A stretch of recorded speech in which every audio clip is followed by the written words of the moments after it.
안녕하세요, 1학년 친구들. 8월 18일에서 19일 수업 시작하겠습니다.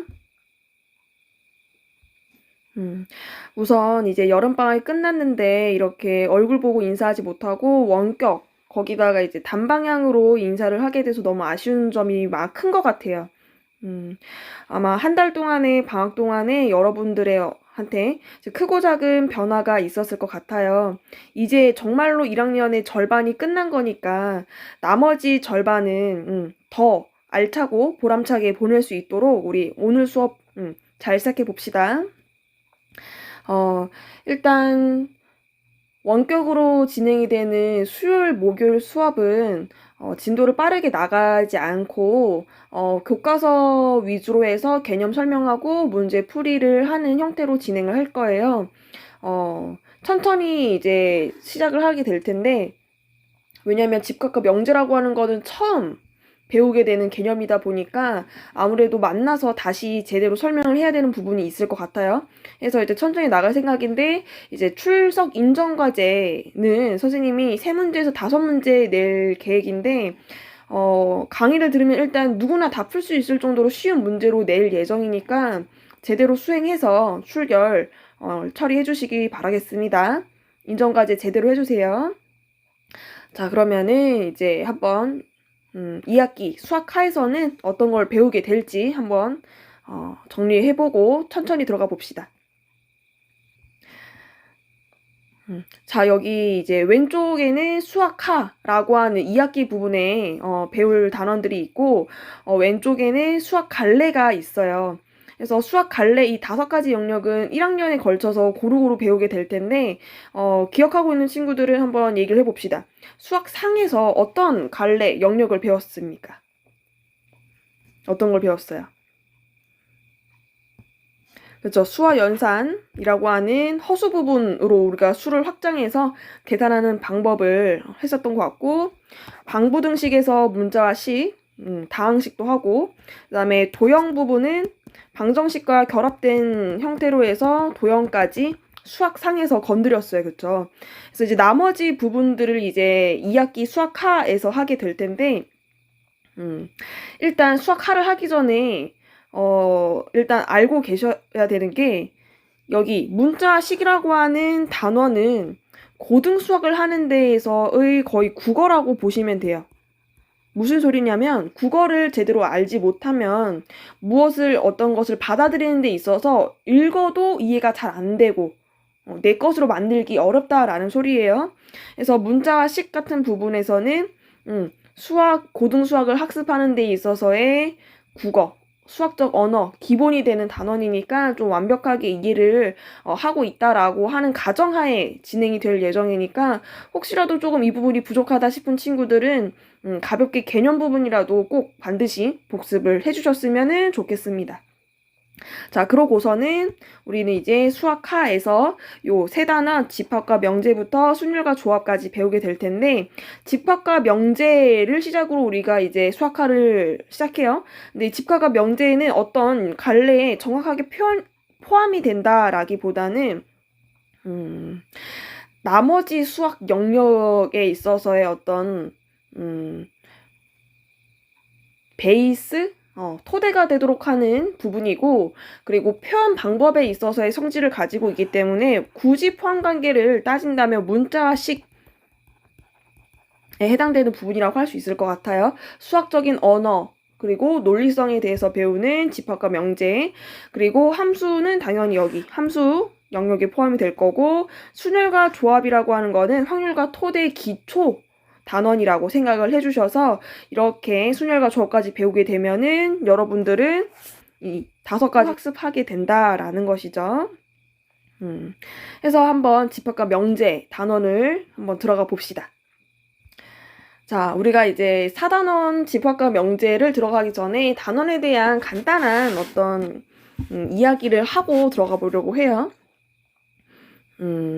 일단 집합과 명제라고 하는 그 시작에는 이 아리스토텔레스라고 하는 수학자가 있습니다. 이 아리스토텔레스는 여러분들 다 한 번씩 들어봤을 거예요. 고대 그리스의 기원전 4세기경의 사람인데 이분은 백과사전적 학자라고 불릴 만큼 다양한 분야의 이제 학자셨던 분인데 기본적으로 철학자이시기도 하고 수학자이시기도 하고 천문학자이시기도 하고 정치를 하시기도 하고 그리고 건축 분야에서도 두각을 드러내셨던 다양한 분야 등등등 그 외에도 많아요. 뭐 과학 부분이라든지 더 많은데 어쨌든 이 백과사전적 학자로부터 이제 비롯이 됩니다. 이분이 했던 말들은 굉장히 유명한 게 많은데 그 중에서도 집합과 명제에 있어서 대표적인 말은 수학이라고 하는 학문은 일상적인 언어로 표현되기 적합하지 않다. 수학을 다루기 위한 어떤 언어라든지 기호가 필요하다라고 해서 수학적 언어의 필요성을 얘기하신 분이에요. 왜 수학이라고 하는 학문이 일상적인 언어로 표현되는데 적합하지 않다라고 하셨냐면 이 수학이라고 하는 것은 굉장히 엄밀한 학문인데 이 엄밀성을 드러내는 데 있어서 일상적인 용어로는 부족했다라는 거죠. 해서 새로운 용어의 필요성이라든지 기호의 필요성을 처음으로 이야기하신 분이 이 아리스토텔레스다라고 생각을 해주시면 될 것 같아요. 그래서 이 아리스토텔레스로부터 이제 수학적 언어의 사용의 필요성이 이제 시작이 되었고 계속 이제 수학이 발달되어져 오다가 19세기 후반 거의 최근이죠. 19세기 후반이면 기원전 4세기에서부터 19세기 후반까지는 일단 우리 집합과 명제에서 집합의 대표적인 학자 칸토어는 집합이라고 하는 개념이랑 그 다음에 연산이 계속 사용이 되어오고는 있었으나 명확하게 정리가 되거나 또는 체계가 없었는데 이 칸토어라고 하는 독일의 수학자가 집합이라고 하는 개념과 그리고 연산 부분을 명확하게 정리하신 분이에요. 그래서 그러다 보니까 이제 집합하면은 이제 대표적인 수학자로는 칸토를 빼놓을 수 없게 된 건데 이 칸토라고 하는 수학자는 기존에 계속 쓰여져 있었던 그 수학적인 어떤 집합적인 단원들을 총 정리하신 분이다 라고 알고 계시면 되고 그 다음에 명제 부분에 있어서는 러셀이라고 하는 수학자가 이제 대표적인 수학자인데 영국의 수학자이고 그리스 4세기에 있었던 논리적 방법으로는 3단 논법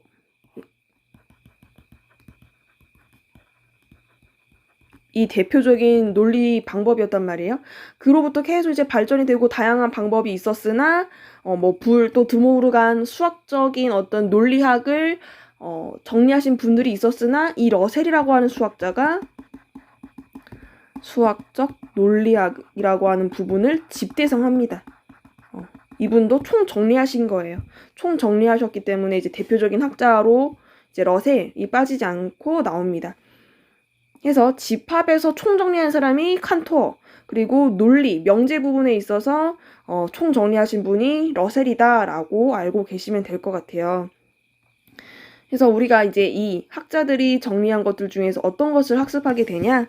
집합에서는 집합의 개념과 집합을 이루고 있는 요소인 원소의 개념을 배우게 되고 그 다음에 이 집합들 사이의 관계 그리고 집합들 사이에서의 연산의 사칙 연산 같은 그런 계산 방법 떠올리시면 돼요. 연산을 우리가 학습하게 될 거고 그 다음에 명제에 들어가서는 그 명제라고 하는 것을 이제 얘기할 수 있는 조건이라고 하는 기준, 조건을 하게 될 거고 명제들 간의 관계 그리고 이 명제가 사실인지 거짓인지를 이제 확인하는 증명 방법 2가지 정도 배울 거고 그다음에 절대 부등식까지 해서 이제 학습을 하게 될 예정입니다.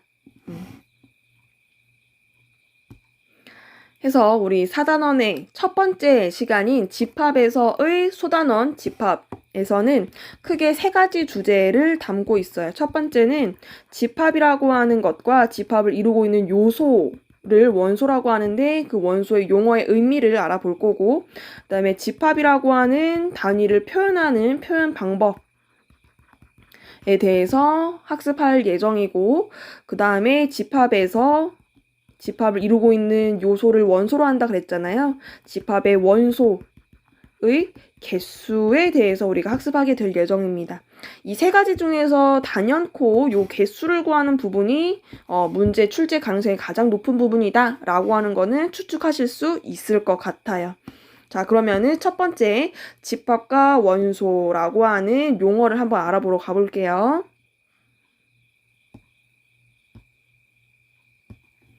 자, 그러면은 이제 집합과 원소란 무엇일까에 대해서 선생님이 한번 간단한 예를 들어서 한번 얘기를 해보려고 합니다.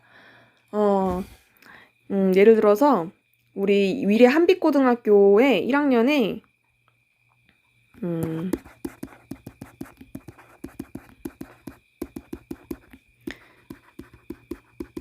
1학년 학생 중에 전짱이라고 하는 학생이 있다라고 합시다.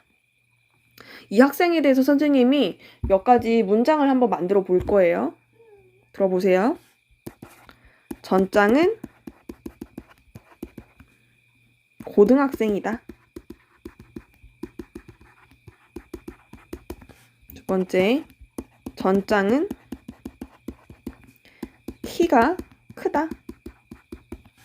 세 번째, 전짱은 공부를 잘한다.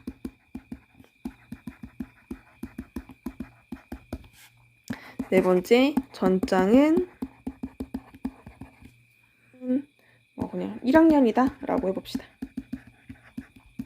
자, 이렇게 전짱에 대해서 설명하는 글이 있어요. 자, 여기서 분명하게 모두가 그렇다 라고 정할 수 있는 어떤 확실하다라고 얘기할 수 있는 문장이 있고 그렇지 않은 문장이 있을 거예요. 그래서 그 전장에 대해서 소개하는 부분에 있어서 모호한 부분이라거나 정확하다라거나 그 기준이 되는 부분을 선생님이 밑줄을 그어볼게요. 고등학생이다 라고 하는 부분, 키가 크다라고 하는 부분, 그리고 잘한다라고 하는 부분, 1학년이다 라고 하는 부분으로서 이게 정말 모두가 그렇다라고 하는 부분이 있고 아닌 부분이 있을 것 같아요. 여기서 분명하게 모두가 그렇다라고 정할 수 있는 것, 한마음으로 그렇다라고 할 수 있는 문장은 고등학생이다 라고 하는 부분과 1학년이다 라고 하는 부분은 그럴 수 있을 것 같은데 크다라고 하는 부분과 잘한다라고 하는 부분은 분명하게 그렇다라고 얘기할 수 있지 않죠. 그치. 키도 크고 공부 잘한다라고 할 수 있지. 그렇지만 이 부분의 표현은 수학적으로는 분명한 기준이 될 수 없어요. 그렇죠? 해서 어떤 대상을 분명하게 설명하는 데 있어서 분명한 표현들 있죠. 이런 표현들을 우리가 이제 조건이라고 얘기를 하게 되면 어떤 조건으로 그 대상을 분명하게 정할 수 있을 때 그때 그 대상들의 모임을 우리는 집합이다 라고 합니다. 정리를 한번 해보러 가볼게요. 우리 수업 활동지 1 개념 정리하기 부분이에요. 집합과 원소에서 어떤 조건에 의해 그 아까 전에 분명한 조건들 있죠. 수학적으로 분명한 조건에 의해서 그 대상을 어떻게 분명한 조건이니까 당연히 분명하게 정할 수 있을 때 그때 그 대상들의 모임을 이제 집합이다라고 하게 되고 그 집합을 이루는 대상 하나하나를 집합의 원소라고 합니다. 예를 들면 우리 아까 전에 그 분명한 조건 고등학생이고 1학년이다 라고 하는 조건 있죠. 그 부분을 우리가 한번 집합으로 표현하게 되면은 전장이라고 하는 게 이제 대상이 돼서 얘가 이제 원소가 될 거고, 전장이 고등학생이다 라고 했으니까 고등학생이라고 하는 집합에 들어가는 거죠. 그리고 1학년이다 라고 하는 집합에도 전장이 포함이 될 수 있을 것 같아요. 자, 그러면 다음, 이렇게 원소라고 하는 대상은 집합에 포함된다 라고 하는 관계를 가지고 있기 때문에 우리는 포함된다 또는 속한다 라고 하는 그 표현을 기호로 우리 사용을 할 거예요. 봅시다. A라고 하는 부분이 A가 집합 A의 원소일 때, 원소는 소문자, 그리고 집합은 대문자, 원소는 소문자, 집합이라고 하는 거는 대문자를 사용해서 나타냅니다.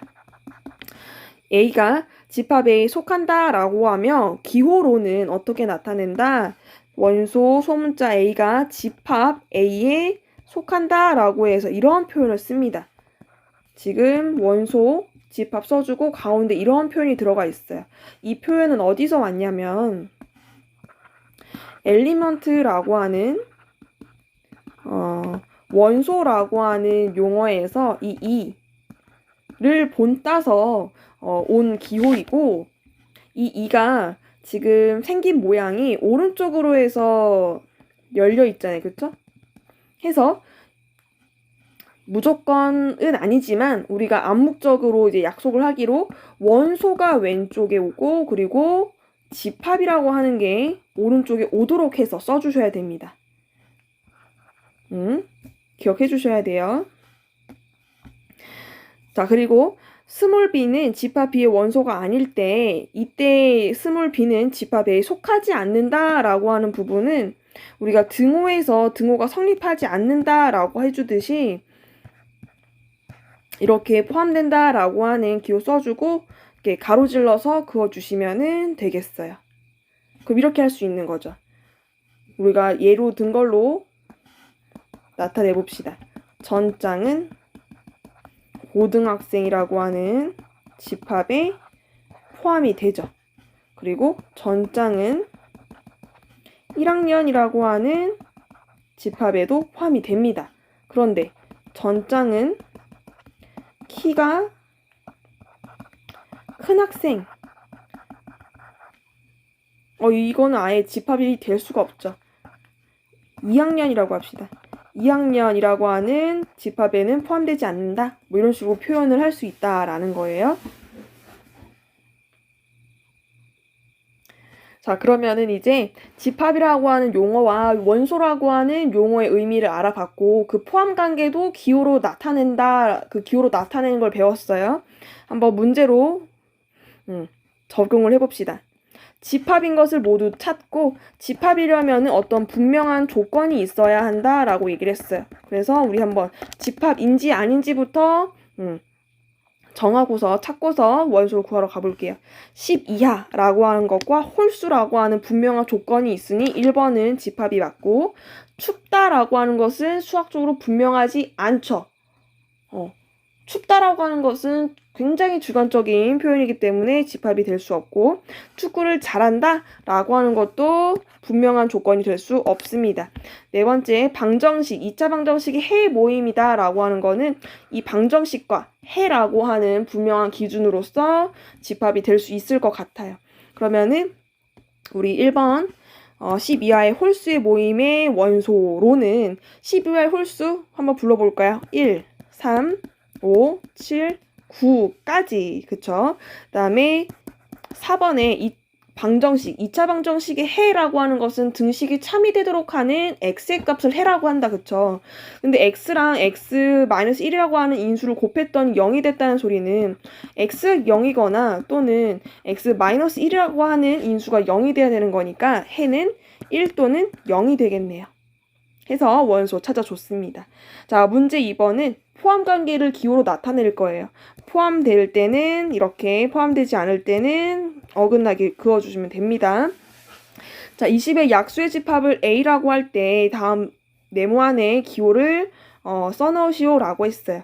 그러면은 집합의 그 분명한 조건이 20의 약수예요. 20의 약수는 1, 2, 4, 5, 10, 20을 원소로 가지기 때문에 이 숫자면 원소인 거고, 원소 숫자가 아니면, 이 숫자가 아니면은 이제 원소가 아닌 거죠. 5는 20의 약수니까 포함이 된다. 6은 20의 약수가 아니죠. 포함되지 않고 10은 20의 약수이고 15는 20의 약수가 아닙니다. 해서 이렇게 정리해 주세요. 자, 여기 있는 문제들은 그 집합과 원소의 개념을 다시 한번 확인하는데 도움이 되는 중단원 마무리와 소단원 수준별 평가 프린트에 있는 문항들이에요. 몇 개만 골라서 해봅시다. 자, 그러면은 기본 문제 1번. 다음 중에서 집합인 것을 모두 고르시오라고 했어요. 집합이려면 분명한 조건이 있어야 된다라고 했어요. 그렇죠? 그래서 조건부터 한번 밑줄 그어봅시다. 맛있는, 그리고 우리 반 여학생, 훌륭한, 그리고 지난 학기에 봉사활동 시간이 30시간 이상이다 라고 하는 부분들이 이제 조건이 될 거고, 여기서 분명하지 않은 맛있다 라고 하는 표현, 훌륭한이다 라고 하는 표현은 분명하게 정할 수 있는 조건이 아니기 때문에 집합이 아니네요. 해서 집합인 것은 2번과 4번 되겠습니다. 답이 날아가 버렸는데 2번과 4번. 그 다음에 이제 어떤 걸 해볼까요? 3번 해볼까요? 3번 유리수 전체 집합을 Q라고 한다 라고 되어 있는데 이 부분은 우리 친구들 기록해 봅시다. 어떤 수 전체 집합을 우리가 이제 대문자로 나타내는데 자연수라고 하는 것은 내추럴 넘버로 해서 n, 그리고 유리수라는 게 유리수라고 하는 건 이제 Q로 해서 분수로 나타낼 수 있는 수는 영어로 레셔널 넘버로서 R이어야 되는데 독일어로는 쿼션트라고 해서 Q로 시작하는 단어예요. 그래서 독일의 철자를 따서 유리수는 Q, 그리고 무리수는 이미지너리에서 I를 따서 대문자 I, 유리수, 무리수 합친 실수는 리얼 넘버 R, 그리고 뭐 정수는 Z 이렇게 나타내는데 그냥 이 정도 알고 있으시면 될 것 같아요. 자, 유리수 전체 집합을 라지 Q라고 할 때 다음 네모안에 기호를 써서 나타내 보세요 라고 했습니다. 유리수인 것만 포함이 되는 거예요. 마이너스 3은 유리수가 맞으니까 포함이 되고 9분의 1도 유리수니까 포함이 되고 루트 2는 무리수기 때문에 유리수가 아니죠. 포함되지 않는다. 그리고 루트 16은 16 자체가 제곱수여서 4라고 하는 수로 거듭제곱근을 벗을 수 있으니 유리수가 맞죠. 그래서 4번도 포함된다라고 하는 기호 사용해 주시면 되겠네요. 어렵지 않다. 그쵸? 자, 7번. 소단원 수준별 평가 프린트의 7번이에요. 뭐뭐보다 높은 산의 모임이 집합이 된다라고 할 때라고 되어 있어요. 높다라고 하는 것은 분명한 기준이 될 수 없는데 여기 가로 안에 있는 조건 때문에 분명한 조건을 성립해서 집합이 된다고 합니다. 네모 안에 가로 안에 들어갈 말로 알맞은 것을 한번 골라봅시다. 기억, 니은, 디귿을 살펴보니까 기억은 수학적인 단위로 기준이 분명한 그러니까 기억은 맞고, 한라산은 어떤가요? 한라산보다 높은 산의 모임이라고 하는 거는 분명한 조건이 될까요? 그쵸. 분명한 조건이 됩니다. 모든 산들은 해발 기준으로 해서 높이가 다 측정되어 있기 때문에 한라산은 해발 1950m라고 하는 높이를 가진 산이에요. 그래서 한라산보다 높은 산의 모임은 분명한 조건이 되기 때문에 집합이 되고, 구름이라고 하는 것은 높이를 측정할 수 있는 분명하지 않은 기준이어서 디귿땡. 따라서 답은 기억, 니은 3번 되겠습니다. 어렵지 않나. 그쵸? 그쵸? 자, 방금까지 우리가 집합이라고 하는 것과 원소라고 하는 것과 그리고 포함관계를 기호를 사용해서 나타낸다까지 정리를 해봤는데 이제 집합이라고 하는 것을 나타내는 방법에 대해서 한번 학습할 예정이에요. 집합은 대문자로 나타낸다고 하지 않았나요? 그쵸? 근데 그 대문자로 나타내는 것뿐만이 아니라 집합이라고 할 수 있을 만한 그 조건을 명시할 수 있는 그 표현 방법에 대해서 배워보려고 해요. 그래서 집합은 크게 세 가지 방법으로 우리가 나타낼 수 있습니다. 첫 번째는 원소 나열법, 그리고 두 번째는 조건제시법, 그리고 세 번째는 벤이라고 하는 수학자가 나타낸 그림이다. 다이어그램이 그림이란 뜻이잖아요. 그래서 벤 다이어그램이라고 하는 표현 방법까지 우리가 한번 학습을 해볼게요. 자, 첫 번째 원소 나열이라고 하는 것은 말 그대로 그 집합을 이루고 있는 원소들을 일일이 나열하는 방법이에요. 해서 우리가 아까 전에 살펴봤었던 집합 중에 10 이하의 홀수들의 모임이라고 하는 것을 예로 들어서 한번 우리 집합을 표현해 보겠습니다. 자, 원소 나열법에서 이 집합을 라지 A라고 했을 때 10 이하의 홀수들은 1, 3, 5, 7, 9였어요. 그렇죠? 이 집합들을 중괄호로 이렇게 묶어서 나타내 준 것들을 이제 우리는 원소 나열법이다 라고 합니다. 그냥 원소들을 나열해 주시면 되는 거예요. 자, 두 번째는 조건제시법이라고 하는 건데 여기서 조건은 집합이 되도록 하는 그 분명한 기준이 있죠. 그 조건을 제시한다. 그냥 글로 써준다라고 하는 방법이에요. 해서 A라고 하는 집합은 원소를 가지는데 보통 뭐 스몰 x 또는 스몰 a로 나타냅니다. 이번에는 스몰 x로 나타낼게요. 이거를 바라고 읽어요. x는 10 이하의 홀수라고 그냥 그대로 써주고 중괄호를 닫아주면 되는 거예요. 여기서 바라고 하는 이 부분이 있죠. 얘는 어떤 의미를 가지냐면 여기 앞에는 원소의 형태를 나타내는 거고 뒤에는 조건을 나타내는데 이 원소가 조건 사이에서 such as라고 해서 뭐뭐와 같은 다음 조건을 만족하는 원소다라는 의미를 가져서 such as 바라고 읽는 기호를 나타내서 표현해 주시면 되겠습니다. 자, 그 다음에 벤 다이어그램이라고 하는 부분은 원이나 직사각형을 이용해서 그림을 그려주시면 돼요. 이렇게 원이나 직사각형을 이용해서 그림으로 나타내주고 여기 이 도형 안에 원소들을 차례대로 써주시면 됩니다. 1, 3, 5, 7, 9 1, 3, 5, 7, 9 이렇게 원하는 도형을 이용하셔서 그림으로 나타내주는 방법을 벤 다이어그램이라고 해요. 그래서 집합을 표현하는 방법은 크게 세 가지가 있다. 첫 번째 원소 나열법, 두 번째 조건 제시법, 그리고 세 번째는 그림으로 나타내는 벤 다이어그램 세 가지 기억해 주시면 되겠어요. 자, 그러면은 개념 정리하기 부분 한번 빈칸 채워 넣어 봅시다. 집합을 표현하는 데는 크게 이렇게 세 가지 원소 나열법, 조건 제시법, 벤 다이어그램이라고 한 세 가지 방법이 있다.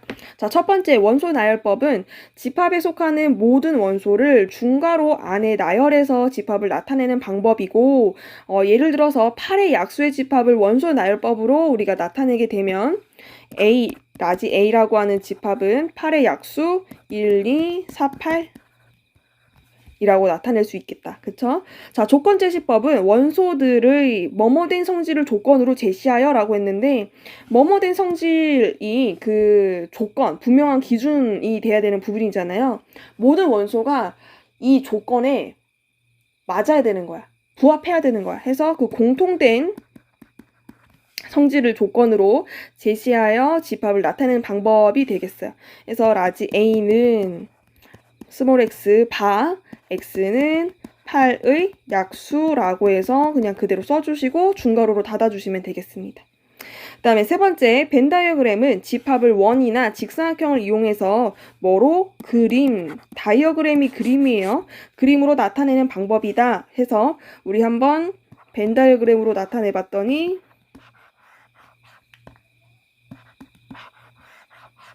1, 2, 4, 8. 직사각형에도 1, 2, 4, 8 이라고 해줄 수가 있겠네요. 자, 그러면 이제 집합을 표현하는 세 가지 방법을 배웠고 그 표현 방법에 있어서 한번 적용을 해봅시다. 문제 3번. 다음 집합을 원소로 나열하는 방법으로 나타낸 건 조건 제시 방법으로, 조건 제시 방법으로 나타낸 거는 나열하는 방법으로, 그러니까 원소 나열법이랑 조건 제시법을 서로 바꿔서 나타내달라라는 소리네요. 자, 1번 봅시다. 원소가 일일이 다 나열되어 있으니까 원소 나열법이에요. 그럼 우린 이거를 조건 제시법으로 나타내야 되겠네. 그러면은 봅시다. 2, 1, 2, 3, 4, 6, 10이라고 하는 원소의 공통된 성질, 얘네들을 공통된 어떤 한 문장으로, 조건으로 우리가 쓸 수 있는데 그게 뭘까요? 뭘까? 이 원소는 12의 약수이다 라고 해서 우리가 써줄 수가 있겠어요. 자, 두 번째, B라고 하는 것은 30 이하의 6의 배수다 라고 해서 조건이 제시되어 있네요. 그럼 우리는 얘를 원소 나열법으로 써주면 될 것 같습니다. 그러면 30 이하의 6의 배수를 일일이 찾는 거예요. 그래서 B는 6의 배수니까 6부터 시작해서 6, 12, 18, 24, 30 이하니까 30까지 해서 중괄호를 닫아주면은 B를 원소 나열로 나타낼 수 있겠네요. 자, 그럼 이제 4번에서는 벤 다이어그램으로 나타내시오라고 했습니다. 자, 해봅시다. A라고 하는 집합은 12보다 작은 소수라고 했어요. 자, 소수를 우리가 한번 찾아볼 텐데 혹시 소수가 뭐죠? 소수? 약수가 두 개인 수고 그 두 개는 1과 자기 자신을 약수로 가지는 수를 우리가 소수라고 합니다. 그러면은 12보다 작은 소수는 뭐부터? 2부터 2, 3, 5, 7, 11이라고 할 수 있겠네요. 오케이. 그 다음에 두 번째 2번 방정식 x제곱 마이너스 3x 마이너스 4는 0의 해의 집합 B는 2차 방정식의 해니까 해는 두 개일 것 같은데 뭐죠? 마이너스 1이랑 4를 원소로 가지겠네요. 해서 벤 다이어그램으로도 집합을 표현해 봤습니다. 자, 방금 우리가 집합의 표현 방법 세 가지를 배우고 왔어요. 해서 이번에도 중단원 마무리랑 소단원 수준별 평가 프린트에 있는 문제를 가지고 왔는데 이번 문제는 집합과 집합 사이의 관계를 배우고 난 다음에 풀 수 있는 문제니까 넘어가고 우리는 5번만 한번 해봅시다. 5번 다음 집합을 조건을 제시하는 방법으로 4번, 5번 해볼까요? 4번부터 원소를 나열하는 방법으로 나타내시오 라고 했고 조건이 0보다 크고 10보다 작은 홀수라고 되어 있어요. 이 집합을 라지 A라고 했을 때 뭐라고 할 수 있을까? 원소들을 찾아봅시다. 홀수니까 1, 3, 5, 7, 9, 10보다 작으니까 9가 가장 큰 원소 되겠네요. 해서 이렇게 원소 나열법으로 나타낼 수 있고 1부터 200까지 짝수의 집합은 B라고 합시다. B는 이제 1부터니까 2부터 짝수가 시작될 텐데 지금 1부터 200 사이의 짝수는 총 100개인데 100개를 다 써줄 수는 없잖아요. 그렇죠? 해서 3개 정도 2, 4, 6까지 쓰고 이제 같은 앞과 같은 규칙으로 나열된다라고 하는 걸 땡땡땡 써준 다음에 맨 마지막 원소를 써주시면 돼요. 1부터 200까지의 짝수의 집합에서 가장 마지막 짝수는 200이겠네요. 그래서 200이라고 쓰고 닫아주시면 되겠습니다. 그 다음에 5번 다음 집합을 조건을 제시하는 방법으로 지금 아래에 나와 있는 집합들이 원소 나열법으로 표현되어 있다. 그쵸? 그래서 우리는 조건 제시법으로 한번 표현해 볼게요. 1번 A는 이러한 원소를 가지는데 이 X라고 하는 원소는 어떤 조건? 1, 3, 5, 7, 9, 11의 공통된 조건 12 이하의 홀수 11 이하라고 해도 상관없겠죠. 그 다음에 B라고 하는 집합은 1, 2, 3, 4, 6, 8, 12, 24의 공통된 성질 어떤 조건? x는 어떤 수? 24의 약수라고 할 수 있겠네요. 해서 우리 4번, 5번 풀어봤습니다. 오늘 수업의 이제 마지막 주제인 원소의 집합의 원소의 개수 부분을 이제 한번 들어가 볼게요. 개수라고 하는 것은 분류를 한다라고 하면 크게 셀 수 있다, 셀 수 있는 개수가 있고요. 그리고 셀 수 없는 수가 있죠. 우리가 소수에서 그 소수점 아래의 수가 셀 수 있거나 셀 수 없거나에 따라서 우리가 이름을 붙였었던 용어를 생각해 주시면 돼요. 셀 수 있다라고 하는 것을 수학에서는 유한이다라고 하는 용어를 사용하고, 그쵸? 셀 수 없을 때는 무한이라고 하는 단어를 사용했습니다. 해서 원소의 개수를 셀 수 있으면은 그러면 우리는 이제 원소의 개수를 셀 수 있어. 그러면은 유한집합이다 라고 이름을 붙이고, 그리고 원소의 개수를 셀 수 없어. 그러면은 무한집합이다 라고 해요. 자, 그러면은 여기서 셀 수 없다 라고 하는 것은 무슨 의미예요? 더 조금 정확한 표현으로는 무수히 많다 맞아요? 너무 많아서 셀 수가 없는 거야. 없어서 셀 수 없는 게 아니라 없는 거는 그냥 제로인 거지.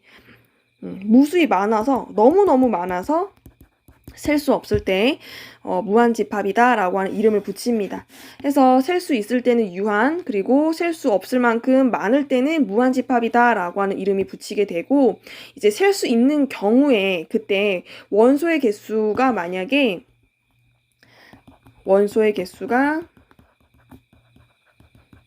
n개예요. 그걸 우리가 이제 기호로는 어떻게 표현하냐면 이 유한집합을 라지 A라고 표현했을 때 이 라지 A의 이 집합의 원소의 개수는 N이라고 하면 헷갈리겠다. K라고 합시다. K라고 하면은 K다 라고 이렇게 표현을 해요.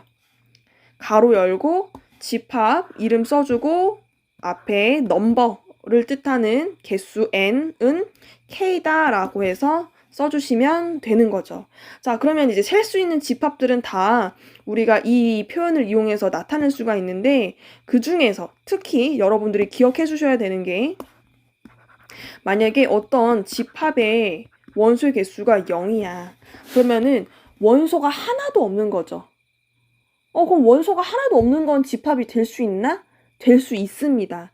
해서 이때 원소의 개수가 하나도 없는 집합을 비어있다, 빌공자 써서 공집합이다 라고 하는 이름을 써요. 그리고 공집합은 특별한 집합이기 때문에 우리가 이런 표현으로 나타냅니다. 해서 공집합의 원소의 개수는 0이다 라고 표현할 수가 있는 거예요. 해서 이 공집합의 표현도 기억을 해주시면은 될 것 같아요. 그러면 다시 한번 정리. 집합의 원소의 개수에 따라서 집합을 분류하는데 셀 수 있을 때는 유한집합, 셀 수 없을 때는 무한집합이다 라고 하고, 이 유한집합 중에 0개의 원소를 가진 집합을 뭐라고 한다고? 그렇죠. 공집합이다 라고 하고 표현으로는 이렇게 나타낸다 라는 거예요. 자, 그럼 원소의 개수에 따라서 한번 문제를 풀어봅시다. 다음 세 집합 ABC에 대해서 원소의 개수, 집합의 원소의 개수를 구하시오입니다. 자, 1번. A는 X라고 하는 원소를 가지는데 이 X가 35의 약수라고 하네요. 자, 그럼 여기서 약수를 구하는 방법, 일일이 1, 5, 7, 35 셀 수 있지만, 만약에 35가 아닌 다른 수의 약수가 나올 경우에 그때 약수가 너무 많을 때 있잖아요. 그때 이렇게 일일이 세주는 것보다 다른 방법이 있었던 것 같은데, 약수의 개수는 어떻게? 어떤 수 A가 뭐라고 할까요? 어떤 수가 소인수 분해를 했는데, 소인수 분해를 해서 A의 m제곱, B의 n제곱, C의 r제곱이라고 합시다. 그러면은 이때의 약수의 개수는 어떻게 구해요? 각각의 지수 m에다가 1 더하고 n에다가 1 더하고 r에다가 1 더하는 형태로 해서 약수의 개수를 구했었어요. 그쵸? 이거 기억해 주세요. 그러면 35라고 하는 거는 5의 1제곱 곱하기 7의 1제곱이니까 답은 1 더하기 1 더하기 1이어서 답은 2 곱하기 2, 4. 그쵸? 해서 우리는 A의 원소의 개수는 4다 라고 써줄 수가 있겠네요. 오케이. 그 다음에 2번은 1, 3, 5, 7 해서 19까지 홀수가 있는데 20 이하의 홀수인 것 같아요. 20 이하의 홀수는 홀수 짝수 둘 다 반반씩 있는 거니까 B의 원소의 개수는 10개다 라고 찾을 수가 있겠습니다. 자, 그 다음에 3번 C라고 하는 집합은 5보다 크고 10보다 작다라고 하는 분명한 기준이 있으나 5보다 크면서 10보다 작은 5의 배수는 없단 말이에요. 그래서 원소 개수가 제로다. 따라서 공집합이기 때문에 C의 원소의 개수는 0이다 라고 써줄 수가 있겠습니다. 표현하는 거에 대해서 익숙해지기 위한 방법인 거예요. 익숙해지기 위한 문제였어요. 자, 그러면은 이제 원소의 개수에 대한 소단원 수준별 평가 프린트 문제인데 요거는 10번, 12번 하고 한번 마무리를 해볼게요. 10번 한번 원소 나열법으로 다시 40 이하의 소수는 2, 3, 5, 7, 자 11, 그 다음 뭐예요? 13, 그 다음에 17, 그 다음에 18 아니고 19, 그 다음에 23, 그 다음에 24, 25, 26, 27, 28 아니고 29, 그 다음에 31, 그 다음에 37. 몇 개지? 1, 2, 3, 4, 5, 6, 7, 8, 9, 10, 11, 12인 거니까 그러면은 A의 원소의 개수는 12라고 표현할 수 있고 두 번째 B는 100의 약수라고 되어 있습니다. 그쵸? 이 100의 약수 굉장히 많을 텐데 일일이 셀 수 없잖아. 아까 전에 어떻게 하기로 100을 소인수분했더니 10 곱하기 10이고 10은 2 곱하기 5니까 2의 제곱 곱하기 5의 제곱이에요. 그러면은 B의 약수의 개수는 어떻게 돼요? 각각 지수에다가 1을 더한 다음에 곱해서 9개 되겠네. 그러면은 12-9의 값을 찾아주면 되는 거니까 정답은 3 되겠습니다. 그 다음에 12번 갈게요. 옳은 것만을 있는 대로 고른 것은 이라고 되어 있습니다. 자, 지금 포함관계 기호가 사용이 되고 있어요. 포함된다, 포함되지 않는다. 그러면은 참인지 거짓인지만 우리가 한번 봅시다. 기억, 3이 이 원소 나열법으로 표현되어 있는 이 집합의 원소가 맞는지 여기 원소 중에 3이 있어요? 있네. 그러면 기억은 맞고 그 다음에 니은 공집합이라고 하는 건 원소가 하나도 없는데 0이라고 하는 숫자를 포함한다? 말이 안 되죠. 땡. 디귿 2, 9라고 하는 집합이죠. 이렇게 중괄호로 묶은 건 집합이야. 근데 이 집합이 10 미만의 자연수의 집합에 포함이 된다라고 돼 있는데 당연히 이 9는 10 미만의 자연수가 맞는 것 같긴 해. 하지만 이 기호는 원소와 집합을 나타내는 포함 기호지. 그래서 이게 엘리먼트여서 이 삼지창 같은 기호인 거잖아요. 근데 중괄호로 묶으면 집합이란 말이죠. 집합과 집합의 포함 관계에 있어서는 우리가 아직 안 배웠어. 해서 디귿은 땡. 이런 기호는 아닙니다. 원소와 집합을 나타낼 때만 삼지창을 쓸 수 있는 거예요. 그 다음에 리을 이 중괄호로 묶은 건 다 집합이라고 했습니다. 이 집합의 원소는 A랑 B 두 개니까 원소 개수 2개 맞습니다. 따라서 답은 3번 되겠네요. 3번. 오케이 해서 우리는 오늘 집합 단원에 대해서 이제 개념을 배우고 문제풀이까지 해봤는데 뭐 찾아보기 문제라든지 실력 향상 문제는 우리가 만나서 푸는 걸로 할게요. 자, 그러면 오늘 학습한 거 총 정리하고 마무리해 봅시다. 집합이라고 하는 단원에서 처음에 했던 거는 집합이랑 원소의 용어에 대해서 정리를 했고, 그리고 포함 관계를 이렇게 두 기호로 나타낼 수 있다라는 걸 정리했어요. 그쵸? 두 번째는 이제 집합을 표현하는 방법 3가지. 머릿속에 떠올리셔야 돼요. 표현 방법 3가지 배웠고, 세 번째로는 집합의 원소의 개수에 관련해서 학습을 했습니다. 그럼 이거에 관련해서 밑에 빈칸이랑 우리가 할 수 있는지 한번 점검을 해보도록 할게요. 1번, 집합과 원소의 뜻을 이해하고, 그쵸? 집합이라고 하는 거는 그 어떠한 조건에 의해서 분명하게 정할 수 있는 그 대상들의 모임을 집합이라고 했고, 그 조건에 해당되는 그 대상이 원소였어요. 그쵸? 뜻을 이해하고 그 관계를 엘리먼트라고 하는 알파벳 E를 본따서 2가지 기호를 사용해서 나타낼 수 있다. 오케이? 그 다음에 두 번째, 집합을 간단한 기호를 사용하여 나타낼 수 있고, 집합이라고 하는 것은 대문자 A, B, C 등으로 해서 나타내는데 어떤 방법으로 나타낼 수 있죠? A는 A, B, C 등등등 해서 원소 나열법이라고 하는 방법과 그리고 두 번째는 원소 기호 써주고 search as 봐 쓰고 A는 이러이러한 조건이다라고 해서 공통된 선지를 나타내주는 조건제시법 이라고 하는 방법과 그림으로 나타내는 벤다이어그램이라고 하는 방법까지 우리가 학습을 했어요. 그 다음에 세 번째, 유한집합과 무한집합, 공집합의 개념을 안다. 뭐죠? 원소의 개수를 이용해서 집합을 분류를 한 거야.